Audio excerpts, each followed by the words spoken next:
Olá, tudo bem? Eu sou o Lécio Luiz e dessa vez nós trouxemos a lição número 9 da Igreja Avivamento Bíblico da Escola Dominical e o tema de hoje é o valor do testemunho pessoal na missão da igreja.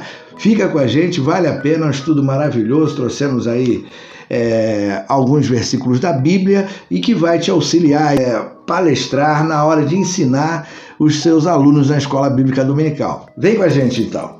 We believe in God the Father, we believe in Jesus Christ. Já começa aí com o fim do Sermão do Monte, onde Jesus ensina a seus discípulos e eles ficam admirados porque a maneira dele ensinar era diferente dos escribas, né? Já nós vamos falar quem eram os escribas, mas vamos ler aí, começar o nosso estudo hoje com a leitura desse versículo da Bíblia então, Mateus capítulo 7, 28 e 29.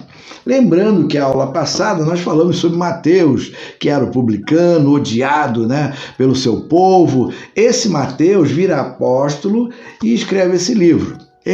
Nós não temos muito a história de Mateus, mas a gente tem aí esse testemunho que ele deixa para nós e ele foi testemunha ocular. Então vamos lá.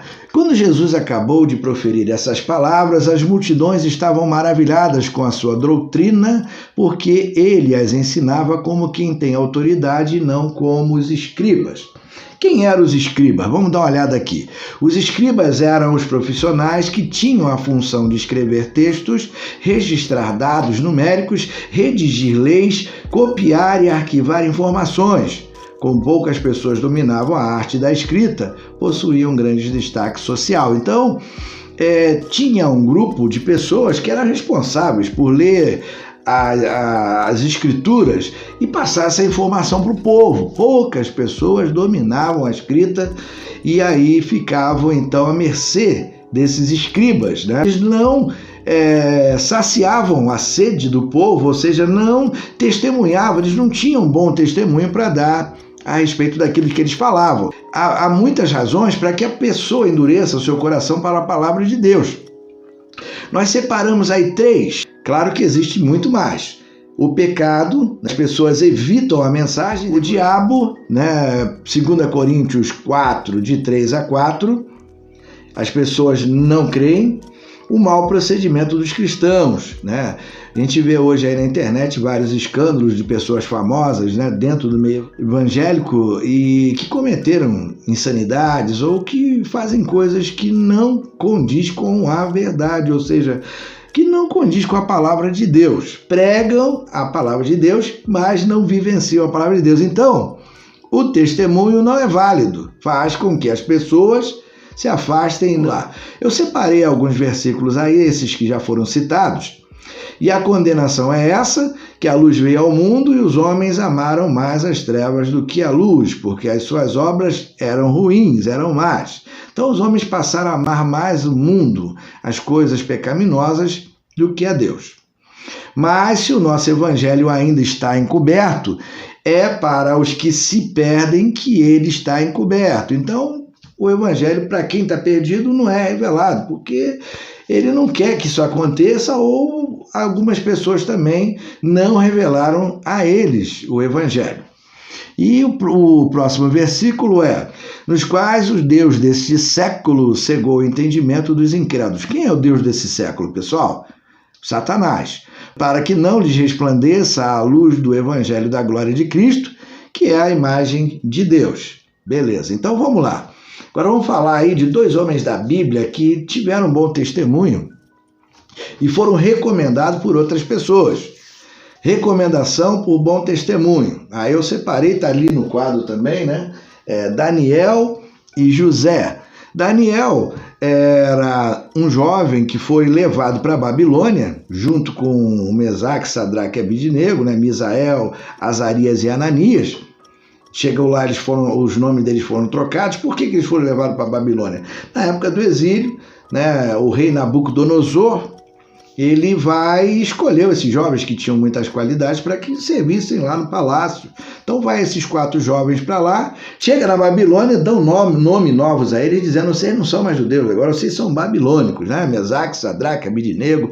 Daniel passa a ser chamado de Beltesazar. Esses nomes são nomes pagãos. Tem algumas pessoas que pegam o nome da Bíblia sem saber a origem ou o significado e colocam em seus filhos. Está na Bíblia, eu vou colocar. E esses nomes são pagãos. Mas não vamos falar dos nomes, vamos falar do testemunho desses homens. Então o rei Nabucodonosor levanta uma imagem e pede toda a população, todos os seus súditos, para se prostrarem diante daquela imagem. E quem não se prostrasse diante daquela imagem seria atirado lá na fornalha. E então chega lá, tocaram a trombeta e aquela multidão reverenciando ali a imagem, né, que foi colocada pelo rei para que todos adorassem. E aí Mesaque, Misael, Azarias e Ananias não se dobraram. Agora vocês imaginem, né? Todas dobradas diante da imagem e 3 jovens em pé lá no meio daquele grupo, lá daquela multidão, né? E aí não tinha nem como que a lei fosse cumprida. Então eles pegaram Misael, Azarias e Ananias e jogaram na fornalha ardente, né? Diz que a fornalha estava tão quente que aquelas pessoas, os carrascos lá, levaram eles e atiraram eles na fornalha e morreram por causa do calor que era intenso. E aí o rei ainda presencia um 4º homem dentro daquela fornalha, que era o próprio Cristo, né? Naquela época já havia aí a manifestação do Cristo dentro daquela fornalha. Eles saem da fornalha e o rei aí presencia esse milagre aí. Nenhum cabelo do seu corpo, não tinha cheiro de fumaça, não tinha nada. Então esse aí foi um testemunho magnífico. Mas na mesma Babilônia também tinha esse outro jovem chamado de Daniel. E Daniel, como orava 3 vezes por dia, tendo muita notoriedade, né? E aqueles outros que serviam ao rei também estavam com inveja dele e falaram: vamos derrubar esse cara. Mas a gente não tem como derrubar ele, porque ele não tem nada que a gente possa acusar. Ele não faz nada de errado. Daniel, só a única coisa que ele faz é orar 3 vezes ao dia. Então, eles falaram o seguinte: nós vamos, então, apanhá-lo dentro da sua religião.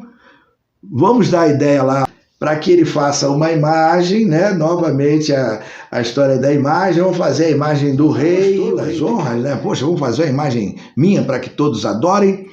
E aí, como é que a gente agora vai fazer para pegar Daniel? A gente vai fazer um decreto para todo mundo se ajoelhar na hora que a corneta tocar diante da imagem. A gente sabe que Daniel não vai se ajoelhar, e aí a gente atira ele lá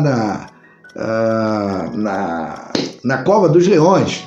E aí, dito e feito, né? Tocou a trombeta, Daniel não se ajoelhou e jogaram Daniel na cova dos leões. O rei ficou sentido com isso, o rei gostava dele. Mas no dia seguinte, Daniel estava lá, né? Os leões, o nosso Deus foi lá, amansou os leões. Daniel passou a noite todinha no meio das feras, nunca nem aconteceu mal algum. E no dia seguinte, o rei vai lá e conversa com Daniel. E aqueles que mandaram atirar Daniel, o rei mandou atirá-los dentro da cova dos leões. Antes deles chegarem ao chão, os leões já tinham estraçalhado todos eles. Então, esse é o testemunho que Sadraque, Mesaque, Abidnego e Daniel deram, né, lá na Babilônia. E no final ainda faz um decreto para respeitarem o Deus de Daniel, adorarem o Deus de Daniel. Então um bom testemunho aí funcionou. Agora tem a história de José também, para a gente ser rápido, né?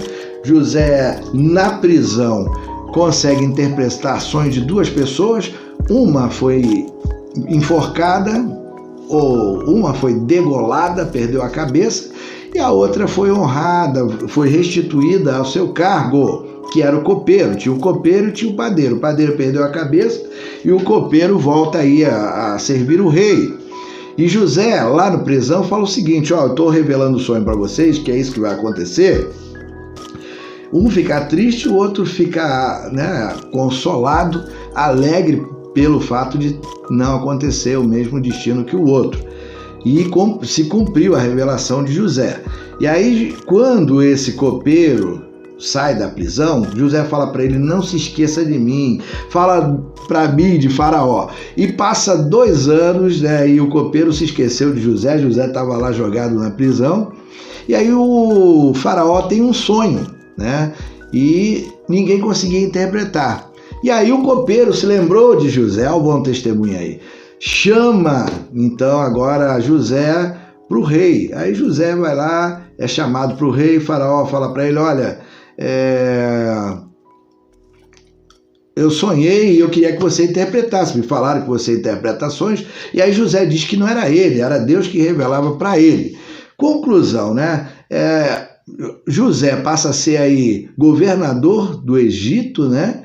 E tudo aquilo que ele sonhou realmente aconteceu. Eram 7 anos de fartura, depois 7 anos de escassez, e isso se cumpriu. Todos vinham comprar comida no Egito, e aí José dá o testemunho do Deus dele, muito bem dado, né? Um testemunho para ser, para receber um like, né? Naquela época não tinha um like, então ele recebia recomendações. Se você tem uma empresa e se você não está sendo recomendado, alguma coisa você está fazendo errado. Se o teu trabalho não é recomendado para outra pessoa, é porque você ainda não está tendo qualidade no teu trabalho, beleza? Então tem aí José e Daniel, bons testemunhos, like para os dois. Vamos ler aqui, porque nesse Daniel, a quem o rei tinha dado o nome de Beltesazar, se acharam espírito excelente, conhecimento, inteligência, interpretação de sonhos, declaração de enigmas, solução de casos difíceis. Portanto, chame a Daniel e ele dará a interpretação. Chama Daniel, que Daniel resolve. Livro de Daniel 5:12. Se quiser anotar, vai anotando aí. Vamos lá agora. Este lhe disse: tive um sonho e não há quem interprete, porém ouvi falar a respeito de você, que quando ouve um sonho é capaz de interpretá-lo. Aí é o caso de José já conversando com Faraó. Eu ouvi de você, ou seja, alguém recomendou José para Faraó. Você está sendo recomendado, o teu testemunho tem sido bom, alguém chega para você e fala: olha, fulano de tal mandou falar com você porque ele sabe que você é um crente, que você ora, que você pode me ajudar. Se isso não está acontecendo, o testemunho ainda não está bom. Então vamos lá. Testemunho de Jesus na casa de Zaqueu, Lucas 19, de 1 a 10. Todos sabem que Zaqueu era um homem de pequena estatura. A música Faz um Milagre em Mim, né, explodiu aí, fez bastante sucesso aí no Brasil, e conta aí a história de Zaqueu. Quem era Zaqueu? Zaqueu era chefe dos publicanos. Era um pouquinho mais do que Mateus. Nós falamos de Mateus no estudo passado, e nesse estudo a gente fala de Zaqueu, que é o chefe dos publicanos, que também era odiado, que ninguém convidava ele para nada. Por quê? Porque ele é considerado um traidor do povo. Vamos falar um pouquinho. E aí, Zaqueu, sabendo que Jesus ia passar ali por perto, ele corre na frente, sobe numa árvore, porque ele era de pequena estatura, ou seja, Zaqueu era baixinho, Zaqueu queria ver Jesus. E aí Jesus, quando passa por aquele caminho, vê Zaqueu e fala: Zaqueu, desce daí, desce depressa, porque hoje me convém pousar na tua casa. Deve ter causado aí um espanto muito grande de um publicano, ou seja, um ladrão, né? Eles cobravam muito acima do que deveria ser cobrado. Uma parte era para Roma e a outra parte era deles, né? E as pessoas odiavam Zaqueu. E aí Jesus entra na casa de Zaqueu. Jesus era um mestre, ele ensinava a palavra de Deus.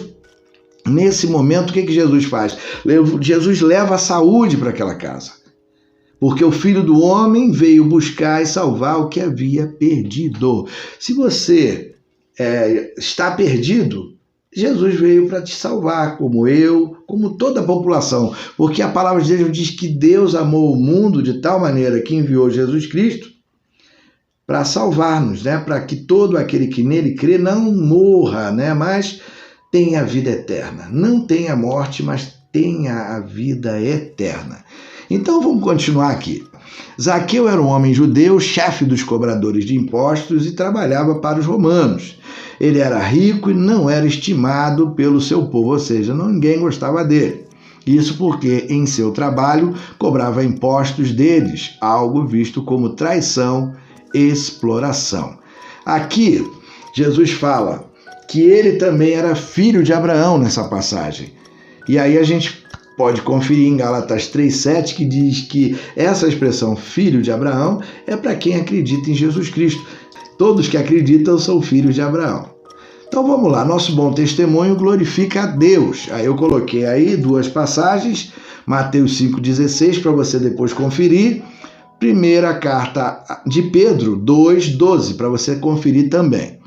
Assim brilhem também a luz de vocês diante dos outros, para que vejam as boas obras que vocês fazem e glorifiquem o Pai de vocês que estás nos céus. Vamos ver o outro agora.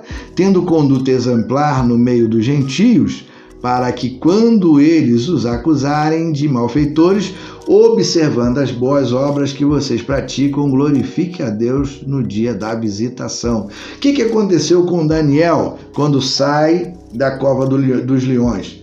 O rei decreto glorificando ao Deus, respeitando, honrando o Deus de Daniel. Conclusão desse nosso bate-papo. Não sejamos como os escribas que foram reprovados pelos seus ouvintes porque não cumpriam o que ensinavam. Se você ensina que Deus deve ser amado acima de todas as coisas, você deve amar Deus acima de todas as coisas. Se você ensina que deve amar o seu próximo como a ti mesmo, você tem que respeitar o teu próximo como a você mesmo. Temos aí um juiz que ele perdoa os nossos pecados e nos garante aí uma nova vida, uma nova caminhada. E a gente precisa fazer o que então, Lécio? É acreditar que é possível. Crer no Senhor Jesus Cristo e serás salvo tu e a tua casa. É uma promessa, é um ensinamento, é uma indicação. E eu já vou ficando por aqui, né? Agradecendo vocês por terem vindo aí no nosso canal, conhecer o nosso trabalho. Tem mais vídeos novos por aí. Fica aí, dá um tour aí, faz uma viagem aí, um turismo aí, um tour, vamos falar em inglês, faça um tour no nosso canal. Tem alguns vídeos bacanas, vale a pena. E aí tem a nossa diaconisa Enedir, que é minha esposa, tem gravado alguns vídeos maravilhosos também. Vale a pena ficar com a gente, porque a gente também tá com vocês. Ubuntu, né? Eu queria terminar aí com essa palavra da África, onde ele fala que todos estejam bem, que todos tenham algo em comum. Esse é assunto para o próximo vídeo, que nós vamos falar de Atos 2 no próximo vídeo. Fica com a gente, nós vamos falar da igreja primitiva. Mas, para terminar, nós vamos fechando aí. Nós já vamos dando um tchau para você, que o Senhor te abençoe, te guarde e faça resplandecer o seu rosto sobre ti, e que a paz de Deus venha sobre a tua casa, sobre a sua família. Deus abençoe e que encha o teu coração de amor pela obra de Deus, pela palavra, pelos irmãos, que você cresça, que nós cresçamos e que a nossa vida seja muito boa, abençoada. Esse é o nosso desejo para todos vocês e para nós também. Volta aí no próximo vídeo, tá? Que tem coisa maravilhosa aí esperando para vocês. Muito obrigado e fui. Tchau, tchau.